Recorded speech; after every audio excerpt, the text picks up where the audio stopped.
உலகை பதைக்க வைத்த தென்கொரியா விமான விபத்து. விமானத்தில் இருந்த 100க்கும் மேற்பட்டோர் மரணம்.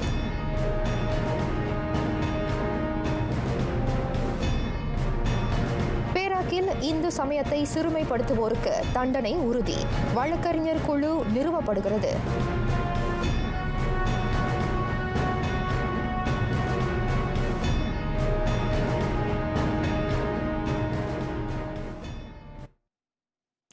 வணக்கம். சலாம் மலேசியா மடானி. ஆர்டிஎம் தமிழ் செய்திகள் உங்களுக்காக. உங்களுடன் நான் கயல்விழி இளங்கோவன். தென்கொரிய விமான விபத்தில் 2 வரை தவிர அதில் பயணம் செய்த அனைவரும் உயிரிழந்திருக்க கூடும் என அஞ்சப்படுகிறது. 181 பேரை ஏற்றி வந்த அந்த விமானம் முவான் அனைத்துலக விமான நிலையத்தில் தரையிறங்கும் போது ஓடு பாதையை விட்டு விலகிச் சென்று சுவரில் மோதி தீப்பிடித்தது. தாய்லாந்து பேங்காக்கில் இருந்து 175 பயணிகளையும் 6 பணியாளர்களையும் அந்த ஜெஜு ஏர் நிறுவனத்தின் விமானம் ஏற்றி வந்தது.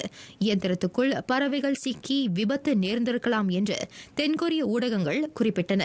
விமானம் தரையிறங்கும் போது அதன் கட்டுப்பாட்டு விசை செயலிழந்து போனதாகவும் கூறப்படுகிறது.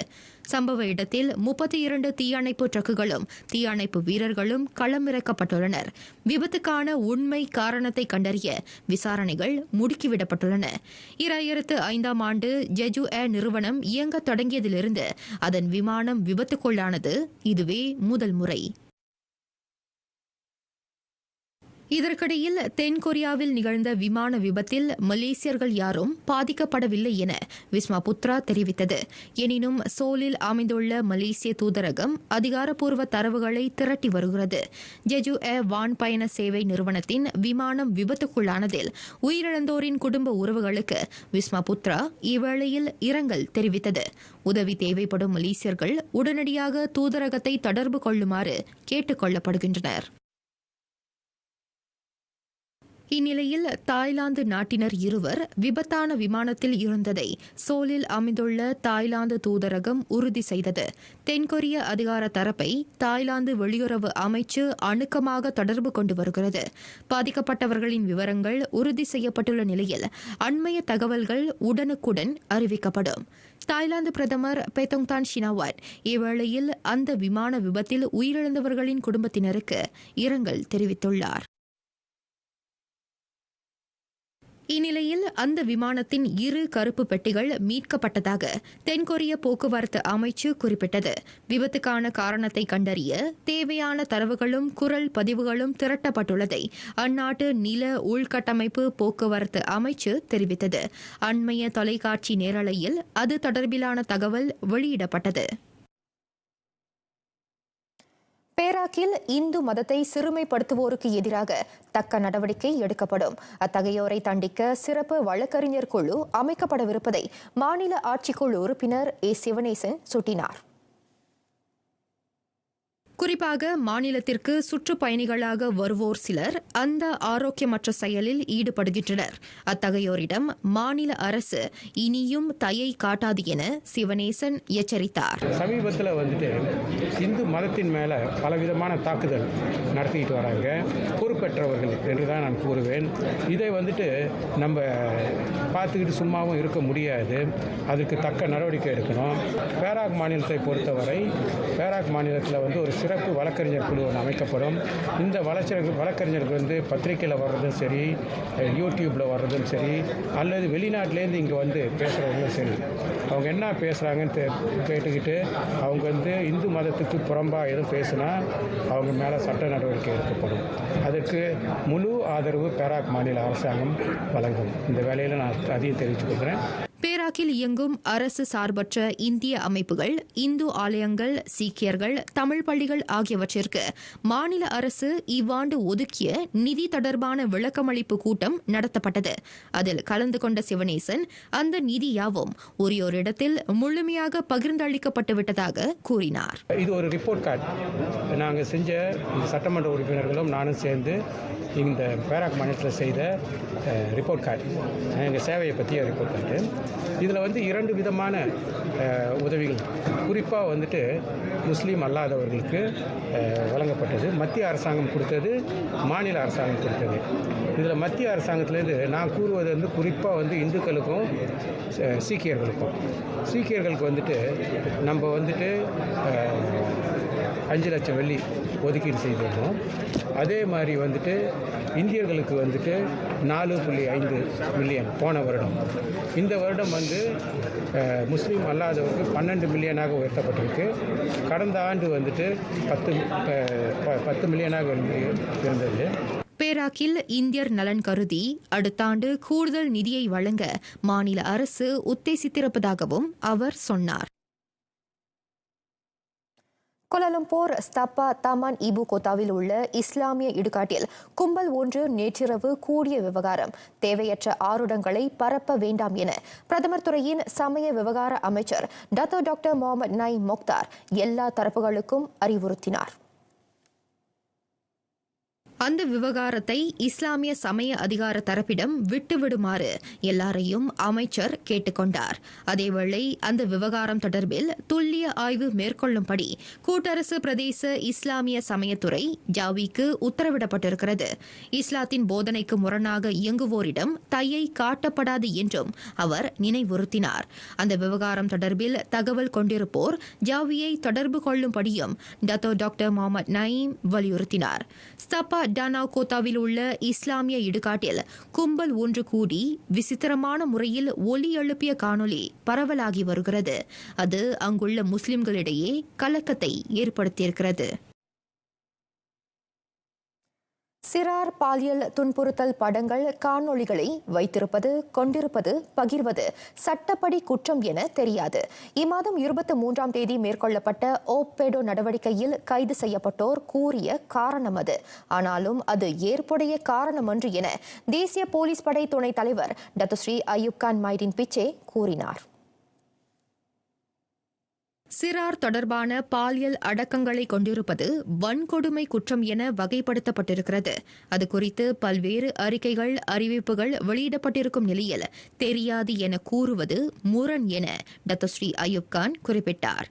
சிறார் ஆபாச படங்களை கொண்டிருக்கும், விநியோகிக்கும் தரப்புகளை போலீஸ் கண்டறியும். மலேசிய தொடர்பு பல்லூடக ஆணையம் MCMC ஒத்துழைப்புடன் அது மேற்கொள்ளப்படும் என அவர் எச்சரித்தார். PDRMின் குற்றப்புலனாய்வுத்துறை எதிர்கால தலைவர்கள் நிகழ்ச்சியை நிறைவு செய்து வைத்த பின் டத்துஸ்ரீ அயூப் கான் ஊடகத்தாரிடம் பேசினார். நாட்டின் 6 மாநிலங்களில் மேற்கொள்ளப்பட்ட ஓப்பேடோ நடவடிக்கையில் சிறார் பாலியல் தொடர்பான படங்கள், காணொலிகளை கொண்டிருந்த 13 ஆடவர்கள் கைது செய்யப்பட்டதாக தேசிய போலீஸ் படை தலைவர் தான்சே ரசாருடின் ஹுசேன் கடந்த 23ஆம் நாள் கூறினார். அத்தகைய பாதக செயலில் ஈடுபட்டிருப்போர் 6 மாநிலங்களில் மட்டுமன்று நாடு முழுவதும் இருக்கக்கூடும் என்பதை டத்துஸ்ரீ அயூப் கான் மறுக்கவில்லை. நாட்டின் பல பகுதிகளில் இன்று முதல் நாளை வரை தொடர் கனமழை பொழியும் என மெட் மலேசியா எச்சரிக்கை விடுத்துள்ளது. பஹாங்கின், குவாந்தான், பெக்கான், ரொம்பின் ஆகிய 3 மாவட்டங்களில் வெள்ளம் ஏற்படலாம் என மாநில வடிகால் நீர்ப்பாசனத்துறை கணித்திருக்கிறது. வெள்ளம் ஏற்படக்கூடிய பகுதிகள் கண்காணிக்கப்படுவதோடு மழை தொடர்ந்து பெய்தால் வெள்ள அபாய எச்சரிக்கை விடுக்கப்படும். முன்னதாக கிளாந்தான், பஹாங், தெலங்கானா ஆகிய மாநிலங்களின் பல்வேறு பகுதிகளில் இன்று முதல் செவ்வாய்க்கிழமை வரை மழைப்பொழிவு நீடிக்கலாம். அதோடு சபாவில், தவாவ், சண்டாக்கான், கூடாட் போன்ற பகுதிகளில் இன்று முதல் நாளை வரை அடைமழை பெய்யக்கூடும் என கணிக்கப்பட்டுள்ளது. கிளாந்தானில் 2 மாவட்டங்களை வெள்ளம் சூழ்ந்தது.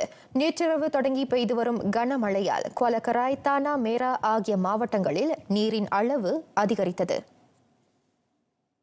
குவலக்கராய் மாவட்டத்தில் கம்போங், புகேட் சிரே, லுபோ சிம்போல், கரோ ஆகிய பகுதிகளில் வெள்ளம் ஏற்பட்டுள்ளதாக கிளாந்தான் பொது தற்காப்பு படை தெரிவித்தது. பாதிக்கப்பட்ட மக்களை துயர் துடைப்பு மையங்களுக்கு மாற்றும் நடவடிக்கைகள் இன்னமும் மேற்கொள்ளப்படுகின்றன. இதற்கிடையில் தானா மேரா மாவட்டத்தில் கம்போங், புண்டாங் நியோ, கிளேவே, பத்துகாஜா, மனால் மற்றும் ஃபெல்டா கமாங் ஆகிய பகுதிகளை வெள்ளம் சூழ்ந்துள்ளது. தானா மேரா கம்போங் ஜினோப்பில் அமைந்துள்ள கோலோக் ஆற்று நீர்மட்டம் அபாயகர அளவை கடந்துள்ளதாக அறிவிக்கப்பட்டிருக்கிறது. இதனிடையே கிளாந்தானில் பெய்து வரும் கனமழை காரணமாக கொலக்ராய் கம்போங்காங்காவில் மண் சரிந்து விழுந்ததில் அருகிலிருந்த வீட்டின் முன்பகுதி சேதமடைந்தது. எனினும் சம்பவத்தில் உயிர் சேதம் ஏற்படவில்லை என கொலக்ராய் தீயணைப்பு நிலைய தலைவர் நிக் அஹ்மத் அப்ஷாம் நிக்பா தெரிவித்தார். மதியம் மணி 1:38க்கு மண் சரிவு தொடர்பாக தகவல் கிடைத்த நிலையில் தீயணைப்பு மீட்பு படையினர் சம்பவ இடத்திற்கு விரைந்துள்ளனர். தொடர்புடைய குடியிருப்பு பகுதியின் அருகிலிருந்த மலைப்பகுதியில் மண் சரிவு ஏற்பட்டது கண்டறியப்பட்டது. மண் சரிவு ஏற்பட்ட பகுதியை ஒட்டி 50 மீட்டர் சுற்றளவில் மக்கள் பாதுகாப்பு கருதி அங்கிருந்து வெளியேறுமாறு அறிவுறுத்தப்படுகின்றனர். தெலங்கானாவில் இன்று தொடங்கி நாளை மறுநாள் அடைமழையும் பெய்யும் என கணிக்கப்படுகிறது. அதனைத் தொடர்ந்து கமாமானில் உள்ள சில பகுதிகளில் வெள்ளம் சூழலாம் என அஞ்சப்படுகிறது. குறிப்பாக சுங்காய் தபாக்கிலிருந்து 5 கிலோமீட்டர் தொலைவில் உள்ள தாழ்வான பகுதிகளில் வெள்ளம் ஏற்படும் என கணிக்கப்பட்டுள்ளது. கம்போங் கலாடாஸ், கம்போங் அயர் புத்தே, கம்போங் டடோங், கம்போங் பத்தோ 16 தபா மற்றும் ஜம்பாத்தான் அயே புத்தே ஆகிய பகுதிகளில் வெள்ள ஆபத்து உள்ளதை மாநில வடிகால் நீர்ப்பாசனத்துறை அறிக்கை வழி தெரிவித்தது. கமாமான் கண்காணிப்பு நிலையத்தின் குறியீட்டின் வழி கடல் நீர்மட்டம் 3.2 மீட்டர் அல்லது 3.5 மீட்டர் வரை உயரும் என அறிவிக்கப்பட்டுள்ளது. ஜனவரி 1ஆம் தேதி முதல் 6ஆம் தேதி வரையில் கடல் நீர்மட்டம் உயரலாம். சாலை போக்குவரத்து துறையின் கம்போ டெக்னிக்கல் சிறப்பு சோதனை நடவடிக்கை 5 நாட்களுக்கு தொடர்ந்த அந்த சோதனையில் வர்த்தக மற்றும் பொது வாகனங்களுக்கு எதிராக 5306 குற்ற அறிக்கைகள் வெளியிடப்பட்டதாக போக்குவரத்து அமைச்சின் தலைமை செயலாளர் டத்தோ ஜனா சந்திரன் முனியன் தெரிவித்தார். கடந்த டிசம்பர் 25ஆம் நாள் தொடங்கிய அந்த நடவடிக்கையில் 17,729 வாகனங்கள் சோதனையிடப்பட்டன. அவற்றுள் 1787 வாகன ஓட்டுநர்கள் மீது நடவடிக்கை எடுக்கப்பட்டது. அதில் 15 வர்த்தக வாகனங்களும் ஒரு பொது வாகனமும் பறிமுதல் செய்யப்பட்டன. வாகன ஓட்டிகள் இழைக்கும் தவறுகளை அடையாளம் கண்டு அவற்றுக்கு குற்ற அறிக்கைகள் வழங்குவது ஜேபிஜேயின் நோக்கமல்ல. மாறாக சாலை பயனர்களின் பாதுகாப்பை உறுதி செய்யவே இதுபோன்ற சோதனை நடவடிக்கைகள் மேற்கொள்ளப்படுகின்றன. சிரம்பான் ஆர்என்ஆர் களைப்பாறும் பகுதியில் மேற்கொள்ளப்பட்ட கம்போ டெக்னிக்கல் சோதனை நடவடிக்கைக்கு பின் நடைபெற்ற செய்தியாளர் சந்திப்பில் டத்தோ ஜனா சந்திரன் அவ்வாறு கூறினார். கடா குரோனில் வடக்கு தெற்கு நெடுஞ்சாலையின் 77.6வது கிலோமீட்டரில் கட்டுப்பாட்டு இழந்த லாரி சாலை அறிவிப்பு பலகையை மோதி விபத்துக்குள்ளானது. அதில் லாரி ஓட்டுநரின் உதவியாளர் பலியானதோடு 2 காயமுற்றனர். லாரி ஓட்டுநரின் உதவியாளரான 20 வயது முகமது ஜுல்ஃபிக்ரி ஜுனைடி அப்துல்லா நிகழ்விடத்திலேயே உயிரிழந்தார். அவரின் உடல் உடற்கூறு ஆய்வுக்காக சுங்காய்பத்தானியில் உள்ள சுல்தான் அப்துல் ஹலீம் மருத்துவமனைக்கு கொண்டு செல்லப்பட்டதாக குவாலமுடா மாவட்ட போலீஸ் தலைவர் ஒன் அசருடின் ஒன் இஸ்மாயில் தெரிவித்தார். அதோடு விபத்தில் காயத்துக்கு ஆளான லாரி ஓட்டுநர் உட்பட மற்றொருவரும் பெண்டாங் மருத்துவமனையில் சிகிச்சை பெற்று வருகின்றனர். இந்த விபத்து 1987 சாலை போக்குவரத்து சட்டம் பிரிவு 41 உட்பிரிவு 1 கீழ் விசாரிக்கப்படுகிறது. ஜோஹர் பாருவில் இம்மாதம் 20ஆம் தேதி தைவானை சேர்ந்த ஒரு பெண்ணின் காரை சேதப்படுத்திய குற்றச்சாட்டு. தன் மீதான குற்றத்தை ஒப்புக்கொண்ட பேருந்து ஓட்டுநருக்கு மேஜிஸ்ட்ரேட் நீதிமன்றம் 6000 ரிங்கேட் தண்டம் விதித்தது. குற்றம் சாட்டப்பட்ட 38 வயது முகமது நஸ்ரி எலியாஸ் தண்டத்தை செலுத்த தவறினால் ஓராண்டு சிறை தண்டனையை அனுபவிக்க வேண்டும் என மேஜிஸ்ட்ரேட் ஹிடாயத்துல் ஷுவாடா ஷம்சுடின் உத்தரவிட்டார். அவர் கார் கண்ணாடியை உடைத்து காரை கீறியதாக அவர் மீது குற்றம் சாட்டப்பட்டது. பர்மாஸ் ஜயாவை நோக்கி செல்லும் வழியே இரவு 9:05 மணிக்கு முகமது நஸ்ரி அந்த குற்றத்தை புரிந்துள்ளார். அதன் விளைவாக 5000 ரிங்கிட் இழப்பு ஏற்பட்டதாக அந்த பெண்மணி குறிப்பிட்டார். மலேசிய ஹலால் உறுதி சான்றிதழுக்கு விண்ணப்பிக்க கட்டாயப்படுத்தும் சட்டம் இல்லை. தன்னார்வ அடிப்படையில் அதற்கு விண்ணப்பிக்கலாம் என மலேசிய இஸ்லாமிய முன்னேற்றத்துறை ஜாக்கிம் தலைமை இயக்குநர் டத்தோ டாக்டர் சிராஜுடின் சுவாய்மி தெளிவுபடுத்தினார். தேவையான சட்டங்கள், நிபந்தனைகள், தரம் ஆகியவற்றை கடைபிடிக்க ஆயத்தமாக உள்ள எல்லா தரப்பினரும் ஹலால் சான்றிதழுக்கு விண்ணப்பிக்கலாம். அந்த சான்றிதழ் கொண்டிருப்போருக்கு மதிப்பு கூட்டல் கிட்டும். குறிப்பாக ஹலால் சான்றிதழ் தரம் நிர்ணயத்தை அவர்கள் கடைபிடிக்கும் உறுதிப்பாடு ஏற்படும் என டாக்டர் சிராஜுடீன் கூறினார். உணவு பான கடை உரிமையாளர்கள் வர்த்தக உரிமையை புதுப்பிக்கும் முன் ஹலால் சான்றிதழை கொண்டிருப்பது அவசியம் என ஊராட்சி மன்றம் ஒன்று கட்டாயப்படுத்தியிருப்பது குறித்து கருத்துரைத்த அவர், அந்த ஊராட்சி நிர்வாகத்தின் கீழ் உள்ள உணவு கடைகளின் தரத்தை மேம்படுத்தும் முயற்சி என தெளிவுபடுத்தினார். ஆயினும் கடை உரிமையாளர்களுக்கும் பொதுமக்களுக்கும் குழப்பம் ஏற்படுத்தாதிருக்க தொடர்புடைய ஊராட்சி மன்றம் உரிய விளக்கம் அளிக்க வேண்டும் என்றும் அறிக்கை வாயிலாக டாக்டர் சிராஜுடீன் கேட்டுக் கொண்டார்.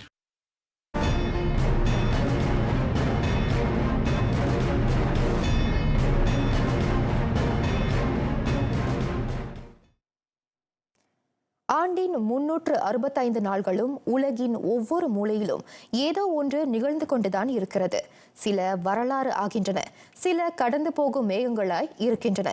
366 நாள்களை கொண்ட 2024 உலகம் சந்தித்த நிகழ்வுகள் தொகுப்பாக 2024 ஒரு பார்வை. 2024 கிரிகோரியன் நாள்காட்டியில் லீப் ஆண்டு, 3ஆம் நூற்றாண்டு பிறந்து 2 மாமாங்கங்கள் எட்டிய ஆண்டு. 2024 நாடுகள் பல புதிய தலைமைத்துவத்தை கண்டன. சில நாடுகளில் அதே தலைமைத்துவம் நீடித்தது. மலேசியாவில் சுழல் முறை அரசாட்சியின்படி புதிய பேரரசராக ஜோஹர் ஆட்சியாளர் சுல்தான் இப்ராஹிம் சுல்தான் இஸ்கண்டார் ஆட்சி கட்டில் ஏறினார். இந்தோனேசியாவில் நடைபெற்ற பொது தேர்தலில் பிரபாவோ சுபியாந்தோ புதிய அதிபராக தேர்ந்தெடுக்கப்பட்டார். நடப்பு அதிபராக இருந்த ஜோகோ விடோடோ தவணை காலம் முடிந்ததை தொடர்ந்து அவரின் வாரிசாகவே பிரபாவோ அந்த இஸ்லாமிய குடியரசின் முதல் குடிமகனாக பதவியேற்றார். இந்தோனேசியாவின் 79ஆம் விடுதலை நாள் கொண்டாட்டம் அதன் புதிய தலைநகரான நுசாந்தராவில் நடைபெற்றது. அந்த மாநகரின் திறப்பு விழாவும் ஒரு சேர நடந்திருக்க வேண்டும். ஆனால் இன்னமும் கட்டுமானங்கள் நிறைவடையாததால் திறப்பு விழா ஒத்திவைக்கப்பட்டிருக்கிறது. நம் மற்றொரு அண்டை நாடான சிங்கப்பூரிலும் தலைமைத்துவ மாற்றம் நிகழ்ந்தது. 2004 தொடங்கி பிரதமர் பதவியை வகித்து வந்த லீ சின் லூங் ஆட்சி பொறுப்பை லாரன்ஸ் வாங்கிடம் ஒப்படைத்தார். அந்த குடியரசின் அடுத்த பொது தேர்தல் 2025ஆம் ஆண்டில் நடைபெறும் என புதிய பிரதமர் அறிவித்திருக்கிறார். தலைமைத்துவ மாற்றத்தில் தாய்லாந்தும் விடுபடவில்லை. சிறைவாசம் கண்டவரை அமைச்சரவையில் சட்டத்துக்கு முரணாக நியமித்த காரணத்தால் ஸ்ரேதா தவிசனை பிரதமர் பதவியில் இருந்து அகற்றியது தாய்லாந்து அரசமைப்பு நீதிமன்றம். அதனைத் தொடர்ந்து பெத்தோங்தான் ஷினாவத் அந்த வெள்ளை யானை நாட்டின் புதிய பிரதமராக பதவியேற்றார்.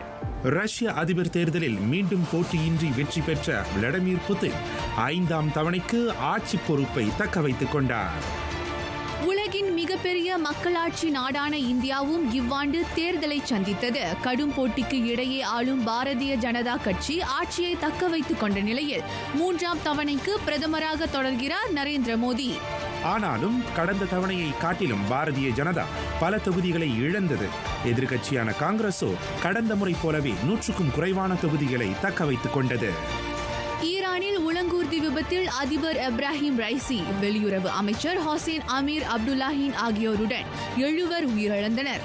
அதனைத் தொடர்ந்து நடைபெற்ற தேர்தலில் மொசாட் பெசக்ஷியான் அதிபராக வெற்றி பெற்றார். பிரிட்டனும் பொது தேர்தலை சந்தித்தது. பிரதமர் ரிஷி சுனாக்கின் மிக குறுகிய கால நிர்வாகம் முடிவுக்கு வந்தது. 14 ஆண்டுகளுக்கு பின் தொழிலாளர் கட்சி பெற்ற மாபெரும் வெற்றியை தொடர்ந்து சர் கே ஸ்டார்மர் பிரிட்டன் பிரதமரானார். ஆண்டுகளுக்கு பின் வங்கதேசம் மீண்டும் அரசியல் நெருக்கடியை சந்தித்தது. அழுத்தங்களை அடுத்து பிரதமர் பதவியில் இருந்து விலகுவதாக அறிவித்த ஷேக் ஹசீனா அடைக்கலம் நாடி இந்தியா சென்றார். இப்போது நோபல் பரிசு வெற்றியாளர் முகமது யூனுஸ் தலைமையில் இடைக்கால அரசாங்கம் இயங்குகிறது. பொருளாதார நெருக்கடியின் உச்சத்தை எட்டி பார்த்து வந்த இலங்கை இவ்வாண்டு அதிபர் தேர்தலை சந்தித்தது. இலங்கை வரலாற்றிலேயே அதிபர் தேர்தலில் மறுவாக்கு எண்ணிக்கை நடைபெற்றதும் இம்முறையே. தேசிய மக்கள் சக்தி கட்சி மாபெரும் வெற்றி பெற்று பொதுநல சித்தாந்தவாதி அனுரகுமார திசநாயக்க இலங்கையின் அதிபரானார். அடுத்து நடைபெற்ற பொது தேர்தலில் அவரின் கட்சி மாபெரும் வெற்றியை ஈட்டியது. ஜப்பானிய நாடாளுமன்றம் ஷிகேரு இஷிபாவை பிரதமராக்கியது. அவரின் நியமனத்தை தொடர்ந்து அக்டோபர் 27ஆம் நாள் பொது தேர்தல் அறிவிக்கப்பட்டது. அதிலும் பெரும்பான்மையை பெற்று அதிகாரத்தை தக்க வைத்துக் கொண்டார் இஷிபா. நவம்பர் 5ஆம் நாள் உலகம் ஒரு பேரதிர்ச்சியை சந்தித்தது. நடக்காது என நினைத்தது நடந்தே விட்டது. நடத்தி காட்டியவர் டொனால்ட் ட்ரம்ப். 1892க்கு பிறகு அந்த அதிசயம் அவரால் நிகழ்த்தப்பட்டது. முதுமை காரணமாக 2ஆம் தவணைக்கான அதிபர் தேர்தல் போட்டியில் இருந்து ஜோ பைடன் விலகிக் கொள்ள கமலா ஹாரிஸை வேட்பாளராக்கியது ஜனநாயக கட்சி. அவருக்கு கடும் போட்டியை வழங்கியவர் முன்னாள் அதிபர் ட்ரம்ப். 2 கொலை முயற்சிகளில் இருந்து தப்பியவர் அதிபர் பதவியை மிக எளிதாக கைப்பற்றினார். அமெரிக்க வரலாற்றில் குரோவர் கிளமெண்டுக்கு பிறகு தொடர்ச்சியின்றி 2ஆம் முறையாக அதிபர் தேர்தலில் வெற்றி பெற்ற சாதனையை ட்ரம்ப் பெற்றுள்ளார். தென்கொரியாவில் ராணுவ சட்டத்தை அறிவிக்கிறேன் என முனைந்து அரசியல் குளறுபடிக்கு வித்திட்டார் அதிபர் யூன் சூக் யோல். ஆதரவளிக்க வேண்டிய ஆளும் கட்சியும் அவருக்கு எதிராக திரும்ப கொக்கரித்தது எதிர்க்கட்சி. விளைவு யூனுக்கு எதிராக அரசமைப்பு குற்ற விசாரணை நடைபெற்று வருகிறது. கொடுங்கோல் ஆட்சி நீடிக்காது என்பதை உலக வரலாறு பலவாறு எடுத்துரைத்திருக்கிறது. ஆனாலும் இந்த நூற்றாண்டிலும் அது நீடிக்காமல் இல்லை. சிரியா உள்நாட்டு போர் உச்சத்தை எட்டி அதிபர் பதவியிலிருந்து வீழ்த்தப்பட்டார் பஷார் அல் அசாத். அவரின் ஆட்சியுடன் சிரியாவில் 61 ஆண்டு கால பாத்தீசம் அரபு சித்தாந்த ஆட்சி முடிவுக்கு வந்தது. இடைக்கால அரசு சிரியாவை ஆண்டு கொண்டிருந்தால் உள்நாட்டு போர் தாக்கத்தில் இருந்து அது மீள இன்னும் பல ஆண்டுகள் தேவைப்படும். அரசியல் களம் இவ்வாறு இருக்கையில் 2024 புதிதாக போர் மூளவில்லை. அதேவேளை கடந்த ஆண்டில் மூண்ட போர்களும் இன்னமும் ஓயவில்லை. உக்ரைனில் ரஷ்யாவின் ஊடுருவல் நீடித்துக் கொண்டுதான் இருக்கிறது. ஒன்று மற்றொன்றை வீழ்த்திவிட்டதாக கூவிக்கொண்டாலும் அப்பாவிகளின் உயிர் பலி இன்னமும் நின்ற பாடில்லை. காசா முனையில் தொடங்கிய போரை யூதப்படை அரபு மண்ணில் மேலும் விரிவுபடுத்திக் கொண்டுதான் இருக்கிறது. ஹமாஸுக்கு எதிரான போர் இப்போது ஹெசபுல்லா வரை தொடர்கிறது. ஹசன் நஸ்ரல்லா, இஸ்மாயில் ஹனியே போன்ற ஹமாஸ் முக்கிய தலைவர்கள் இஸ்ரேலின் தாக்குதலுக்கு பலியான வேளை யூதப்படையின் கோரப்பசிக்கு பாலஸ்தீனர்கள் இன்னமும் இரையாகித்தான் வருகின்றனர். ஆசியான் கூட்டமைப்பில் இடம்பெற்றிருக்கும் மியான்மர் இன்னமும் உள்நாட்டு போரில் இருந்து விலகவில்லை. பின்னடைவு எட்டாத ராணுவ ஆட்சியில் நிகழும் அத்தனையும் கமுக்கமாகவே இருப்பதால் ஆசியானுக்கு மியான்மர் ஒரு நெருஞ்சு முள்ளாகவே கடுகடுக்க வைக்கிறது. ஜூலை 26 தொடங்கி ஆகஸ்ட் 11 வரை 2024 பாரிஸ் ஒலிம்பிக் போட்டி அரங்கேறியது. தொடக்க விழாவில் இருந்து நிறைவு விழா வரை சர்ச்சைகளுக்கு பஞ்சமில்லாமல் இருந்தது. உலக தலைவர்கள் சிலரும் இவ்வாண்டில் காலமானார்கள். இம்மாதம் 26ஆம் நாள் இந்திய முன்னாள் பிரதமர் மன்மோகன் சிங் மூப்பு காரணமாக உயிரிழந்தார். பேரிடர்களை பொறுத்தவரை கடந்த ஆண்டை காட்டிலும் அதிக உயிர் பலி இவ்வாண்டில் இல்லை எனலாம். 2024 முதல் நாளே இயற்கை அதன் கோரப்பற்களை ஜப்பானில் நீட்டியது. நோட்டோ தீபகற்பத்தை 7.5 ஆற்றல் கொண்ட நிலநடுக்கம் உலுக்கியது. 462 பேர் மரணமுற்றனர். 1344 பேர் காயமுற்றனர். ஆண்டு இறுதி என்றாலே பூமிக்கு உயிர் பசி எடுத்துவிடும் போல கடந்த 25ஆம் நாள் அசர்பைஜான் ஏர்லைன்ஸ்க்கு சொந்தமான விமானம் கசாக்ஸ்தான் வான்பகுதியில் விபத்துக்குள்ளானது. அதில் இருந்த 67 பேரில் 29 பேர் பலியானார்கள். இதோ இன்று இந்த தொகுப்பை எழுதி கொண்டிருக்கையில் தென்கொரியாவின் மூசான் அனைத்துலக விமான நிலையத்தில் தரையிறங்கும் போது விமானம் ஒன்று விபத்துக்குள்ளானது. இன்பங்களும் துன்பங்களும் இணைந்ததுதான் மாந்த வாழ்க்கை என்பதை கடந்து செல்லும் ஒவ்வொரு ஆண்டும் உணர்த்துகின்றன. பிறக்கும் 2025 இந்த பூமிக்கு நல்ல ஆண்டாக திகழ வேண்டும் என்பதே அனைவரின் அவா.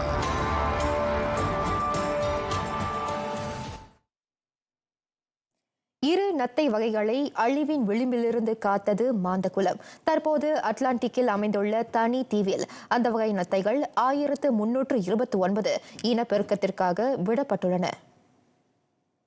டெசதாஸ் தீவுநில நத்தைகள் என்று அழைக்கப்படும் இவை 1 நூற்றாண்டுக்கும் மேல் புவியின் முகப்பிலிருந்து முற்றிலும் காணாமல் போன நிலையில் அழிந்துவிட்ட உயிரினங்களின் பட்டியலில் அவை சேர்க்கப்பட்டன. எனினும் 2017 வாக்கில் டெசதா கிராண்டே தீவில் அந்த நத்தைகள் சிறு எண்ணிக்கையில் இன்னமும் வாழ்ந்து கொண்டிருப்பது கண்டறியப்பட்டது. மீண்டும் அந்த உயிரினம் வேகமாக ஓடும் கால சக்கரத்தில் தொலைந்துவிடக்கூடாது. அதனை முன்னிறுத்தி போர்த்துகலின் காடு மற்றும் இயற்கை வள பாதுகாப்பு மையம் கையில் எடுத்த முயற்சிக்கு பலன் கிட்டியுள்ளது. அந்த வகை நத்தைகள் சுமார் 60 இனப்பெருக்கம் செய்ய இங்கிலாந்தில் புகழ்பெற்ற செஸ்டர் மிருகக்காட்சி சாலைக்கு பாதுகாப்பாக அனுப்பி வைக்கப்பட்டது. அங்கு அந்த நத்தை கூட்டம் உயிர் வாழ உகந்த சூழல் ஏற்படுத்தப்பட்டதை தொடர்ந்து மாந்தனின் கண்காணிப்பில் முதல் முறையாக அவை இனப்பெருக்கம் செய்ததாக மிருகக்காட்சி சாலை தரப்பு தெரிவித்தது. பின்னர் அங்கிருந்து இங்கிலாந்து மற்றும் பிரான்சில் உள்ள புகழ்பெற்ற வனவிலங்கு பாதுகாப்பு மிருகக்காட்சி சாலைகளுக்கும் அந்த நத்தைகளில் ஒரு பகுதி அனுப்பி வைக்கப்பட்டது. அங்கும் அவற்றின் இனப்பெருக்கம் தொடர்ந்தது. மர காலனிகளுக்கு உலகம் முழுவதும் புகழ் பெற்றவர்கள் டச்சுக்காரர்கள். ஆனால் அது கடந்த நூற்றாண்டில்தான் அறிமுகமானதாக பெரும்பாலானோர் நம்புகின்றனர். அந்த கருத்தை தகர்த்திருக்கிறது அண்மையில் கண்டெடுக்கப்பட்ட 500 ஆண்டுகளுக்கு முந்தைய மர காலனி. நெதர்லாந்து தலைநகர் ஆம்ஸ்டர்டாமில் இருந்து வடகிழக்கே உள்ளது ஆல்க்மார் நகர். அங்கே கட்டுமானத்துக்காக குழி தோண்டிய போது கழிவு கிணறு ஒன்று காணப்பட்டது. அதில் இருந்து ஒரு மரக்காலனி எடுக்கப்பட்டது. அதன் வயதை அகழ்வாய்வாளர்கள் ஆய்ந்ததில் 500 ஆண்டுகளுக்கு முன் அது தயாரிக்கப்பட்டிருப்பது தெரியவந்தது. 1450ஆம் ஆண்டிலிருந்து 1558ஆம் ஆண்டு வரை அந்த கழிவு தொட்டி பயன்படுத்தப்பட்டிருப்பதாக அவர்கள் குறிப்பிடுகின்றனர். 36 எனும் அளவை கொண்ட அந்த காலனி 15ஆம் நூற்றாண்டின் இறுதியில் அல்லது 16ஆம் நூற்றாண்டின் தொடக்கத்தில் தயாரிக்கப்பட்டதாகவும் கணிக்கப்படுகிறது. நெதர்லாந்திலும் பெல்ஜியத்திலும் இதுகாரும் பண்டைய காலத்தை சேர்ந்த 44 மர காலனிகள் கண்டெடுக்கப்பட்டிருக்கின்றன. ஆனால் நெதர்லாந்தில் தயாரிக்கப்பட்ட பர்ச் கட்டையிலான முதல் பழமையான காலனி இதுவென ஆய்வாளர்கள் குறிப்பிடுகின்றனர். வெறும் மர காலனியாக மட்டுமன்றி காலத்தின் கண்ணாடியாக அதனை கருதுகின்றனர் வரலாற்று ஆய்வாளர்கள்.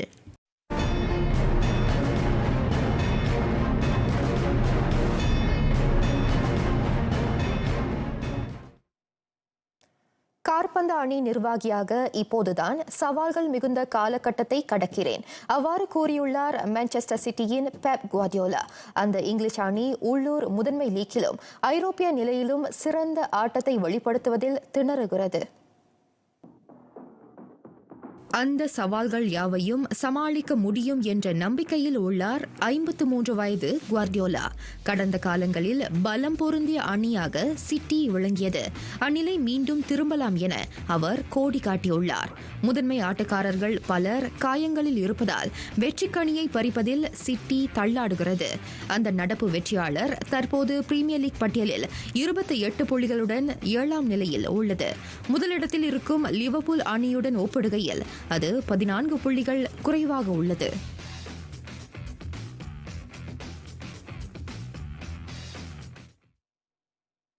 நோர்வேவை சேர்ந்த உலக வெற்றியாளர் மேக்னஸ் கால்சனுக்கு ஜீன்ஸ் கார் சட்டை வினையாக அமைந்தது. நியூயார்க்கில் நடைபெற்ற உலக விரைவு நேர சதுரங்க போட்டியில் ஃபிடே அவருக்கு தண்டம் விதித்த வேளை கால்சன் அந்த போட்டியில் இருந்து விலகினார்.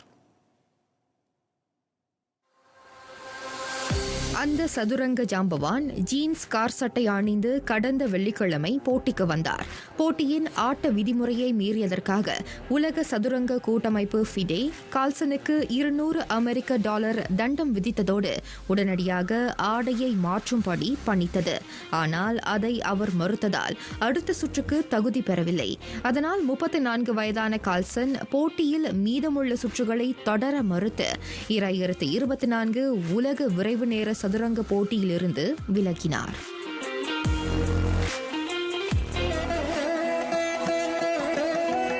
ஞானக்குரல் வாயு தாரணை. போகின்ற வாயு பொருந்திற் சிவமொக்குன் தாழ்கின்ற வாயு வடக்கு. வெளியே வீணாகி போகின்ற வாயுவை உள்ளே அடக்கினால், அதாவது மூச்சை உள்ளே இழுத்து அடக்கினால் உள்ளே சிவனை காணலாம். மூச்சை உள்ளே அடக்கும்போது உடல் வெப்பமாகி குண்டலினி கிளர்ந்தெழும் என விளக்குகிறார் முதுப்புலவர் ஔவை. நிறைவடைகின்றன RTM தமிழ் செய்திகள்.